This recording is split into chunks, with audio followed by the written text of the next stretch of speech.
Welcome to MTM Update. It's the English-speaking format in which we take a broader view on global media topics all around the world.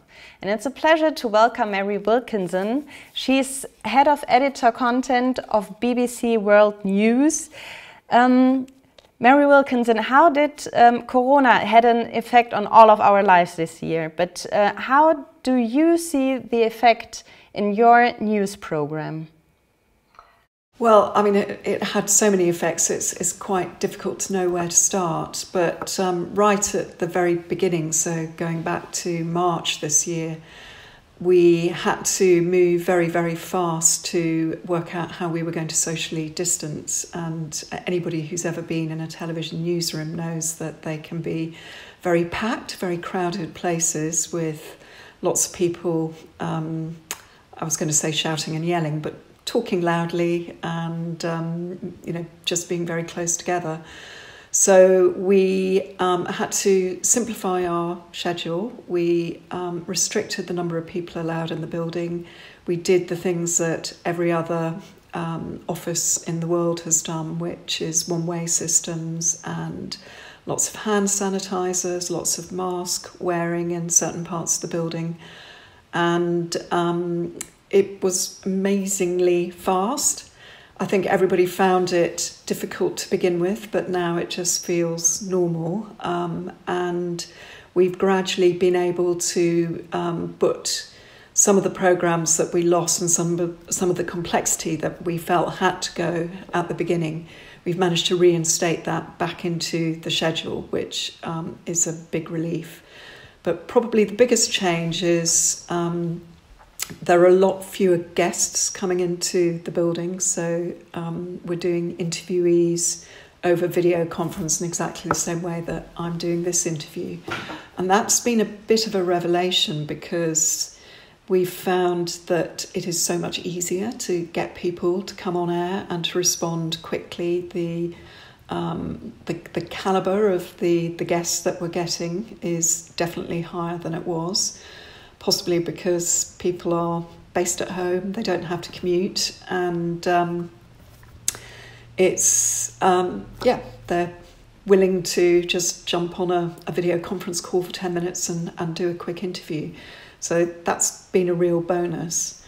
And then the other difference is just the way we operate out in the field. I've been impressed by how much on-the-ground news gathering we're still able to do. Everything is sort of heavily risk assessed. But we're lucky at the BBC that we've got such a big network of correspondents and producers based around the world. So we don't have the problem of having to fly people from London to wherever. We've got teams on the ground, and that's made a huge difference. So it's meant that our coverage of coronavirus has been completely global. You name it, we've been able to cover Brazil, Mexico, right through to South Korea, China, and across Europe, right down to the tip of Africa. I want to talk to you about the network you have, because we had Corona now. It was a real digital push in the media. But the digitalization took place much longer, and the news formats, they kind of have trouble with the pace of the digitalization and still keeping the accuracy of news. So how do you cope with that? And can you tell us a little bit about the network you built? Yeah, I mean, I'm head of editorial content both for our 24-hour television news channel, but also for the BBC News website outside of the UK.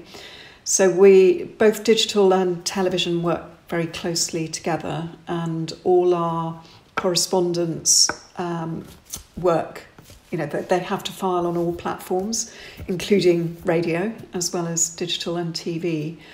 I mean, we like to be responsive and to make sure that on our digital products, whether it's our app or our website or our social channels, that we're there, when there's a big story breaking, that we're up there with the rest of the pack providing updates, but we don't rush to be first. It's much more important to be accurate. We've got very good live pages now, and throughout the coronavirus or the pandemic, we've had a live page going, which is just a really good way of updating and being very responsive. And we do have a policy of digital first. So if somebody gets access to news, it goes out on a digital platform first, with radio and television following swiftly behind. Can you explain a little bit the word live page? Is it a home page with live content on it? Yeah, the live page is very prominent whether you land on our news website on a desktop or whether you use the news app or go online. It's one of the sort of top things that you see. And once you're in the live page, there'll be a team of 3 to 4 people who are curating it. And it's a stream of updates. So it'll be pulling in stories from social, from our own correspondence. Sometimes we will reference other people's stories if they get a major breakthrough. It will have video, it will have text, it will have graphics. And it's, from a user point of view, it's a very good way, at the end of the day, if you're interested in, what's happened today, what's the progress on a vaccine, what are the infection rates like near me or where I'm planning to go on holiday, you can just scroll through it and get it, everything that you want to know that has happened today will sit in that live stream. Speaking of live events or breaking news, everybody can produce live content now. You just need your iPhone. When there's a game-changing event, like, for example, the votes in Belarus, you knew that the votes were going to take place, but a lot of journalists just didn't get into the country. How do you cope with that? Are you using other sources of people who do their videos, and how do you save the quality? Well, we did have reporters in, but also we've got a lot of Russian language journalists who won't have been in there, and it's all the old-fashioned journalistic methods, phone calls, contacting people online, having sources, and being on the ground as well, although frequently in countries like Belarus. Well, probably actually for the election in Belarus, it was quite easy to get people to talk to you. But, you can be operating in some countries where it's very difficult to speak to members of the public because they fear for their own safety. So having a correspondent there, you can learn a certain amount, but you can frequently learn more through other means, and it might be talking to the diaspora or talking to NGOs or refugee groups outside of the country that have contacts and networks in the country and safe ways of contacting them and speaking to them. And, if we can tap into that, then that's often a better way of finding out the experience of citizens within particular countries than actually turning up as a very sort of prominent TV crew that can't really speak to anybody. I mean, North Korea would be a classic example. It's very difficult to send a team into North Korea and actually learn anything other than what the North Korean government wants to show you. So you have to find other ways of trying to find out what's going on. Do you do video calls more often now than you did 3 years ago? Oh yeah, yeah. I mean, certainly since the pandemic, it's I couldn't put a percentage on it, but it's an awful lot higher, and we are less worried about what the audience will think about it. I think the audience, of course, it's much nicer if you've got a good quality picture, but they're very understanding. If the person at the other end is very pertinent to a particular story and they've got something to say and it's in the moment, then people are very forgiving of a slightly weak video signal. And even, I mean, to me, I think the audio is often more important. You really need to be able to hear what somebody's saying, and if it's a sort of low resolution picture, it doesn't matter so much. But again, depending on the story, you would hope that you get good audio, but sometimes you're even prepared to tolerate bad audio just to hear it from somebody who's actually living the experience or able to break the news. Do you regard that as a positive push of the pandemic? That there is a greater tolerance to the content of what is said than to the picture? Yeah, I mean, it'd be interesting to see whether it continues beyond the stage where people understand why we're doing it the way we're doing it.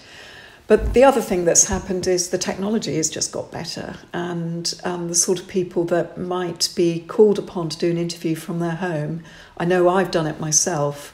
People are investing in better cameras and better, more expensive broadband packages and better microphones. So actually, it's we're finding that it's people are helping us. We don't need to invest so much in expensive kit ourselves, because it's quite remarkable how many people out there who might be interviewed do have access to quite high spec cameras and microphones. Do you also think that people regard it as a more authentic way of broadcasting? I hope so. I mean, I think because it's so much more responsive, it's immediate. I think that does lend something to just giving the audience the sense that they're being allowed in and given the most up-to-date news, using every tool available. Okay, I want to talk to you a little bit more about BBC Global News and your finances. The BBC is known as a public-funded station, but BBC Global News is actually not. Yes, BBC is very complicated, and you'll find that most people in the BBC don't really understand how my part of the BBC is funded. But we are entirely commercial, so we're funded through advertising revenue and distribution revenue. And we operate outside of the UK because inside the UK the BBC is funded by a licence fee.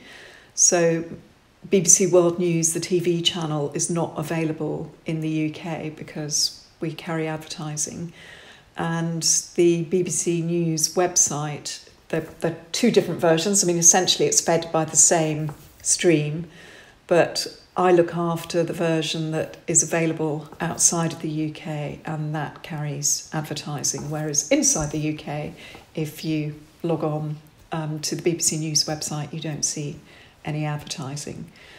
And the reason for that, it goes back to 1991 when the BBC it could see that, quite frankly, they could see what CNN was achieving, and realised that having an international 24-hour, 7-day-a-week television news channel was probably the way that audiences wanted to consume their news. And the BBC had been doing World Service Radio for a very long time and built up a big audience, but wanted to branch off and have as well as having an English language radio service, wanted to have an English language TV news service. And the government at the time wasn't convinced, so the BBC decided that, this is important, we'll find a way of funding it. And the only route to do it at the time was to do it commercially, via the commercial route. So yes, you've got BBC World Service, which is funded by the licence fee and a bit of government funding, but that's 42 languages, radio, digital, and some television stations in languages, but not in English. And then you've got BBC Global News, which is the commercial English language news services, both on web and television, which are commercially funded. So it's complicated. The debate about the news in Germany, it's always connected to trust, because a lot of people kind of lost their trust. Aren't you afraid that because you get money from some companies who place commercials, how do you convince people that it doesn't go together? Because we've got very strict advertising and sponsorship guidelines, which we publish. They're publicly available. If you want to Google them, you will find them, BBC Advertising and Sponsorship Guidelines. And it's, you know, our reputation for, and the fact that we are one of the most trusted news brands in the world is really precious to us. We know that if you lose trust, it takes a lot longer to win it back than losing it. So we're extremely careful in everything we do. There is a complete divide between the advertising side and the editorial content.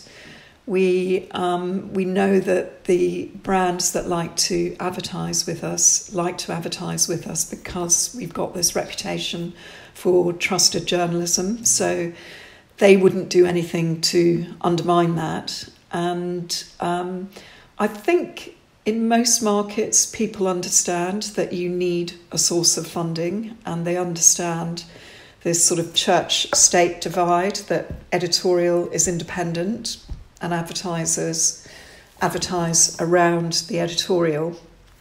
And it's, you know, we're very grateful to those brands that do advertise with us, because it's very tough at the moment. I mean, particularly since the pandemic, advertising has taken a big hit, and our biggest category of advertising is travel and tourism. So you can imagine what's happened to that.